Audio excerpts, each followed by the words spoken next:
L'équilibre acido-basique. Prenons l'exemple du calcium, qui est un élément alcalin. Un apport en moyenne de 1,2 g, 1200 mg, est suffisant pour un adulte. Lorsque son taux dans le sang diminue de 3% en dessous du seuil idéal, le corps va aller chercher le calcium là où il est sûr d'en trouver. Par exemple dans les os, le cartilage ou les dents. Au bout de quelques années d'excès d'acidité, les minéraux puisés vont faire défaut aux organes, entraînant ainsi une déminéralisation, laquelle occasionnera des troubles tels que l'arthrose, l'ostéoporose ou les caries dentaires.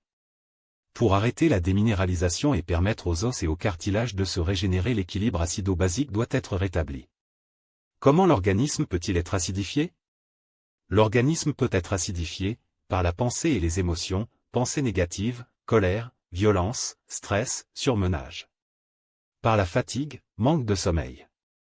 Par le manque d'activité, mauvaise oxygénation des cellules, manque de mouvement.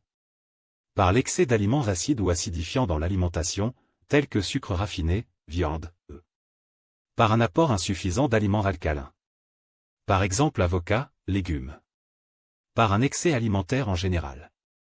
Lorsqu'on mange de la viande, les protéines sont digérées pour être transformées en acide urique, phosphorique, sulfurique, et leur élimination s'effectue par les reins.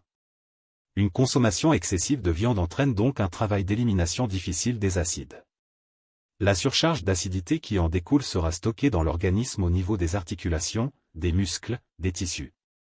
Elle encrassera lentement le corps. Et les premiers symptômes de troubles feront petit à petit leur apparition.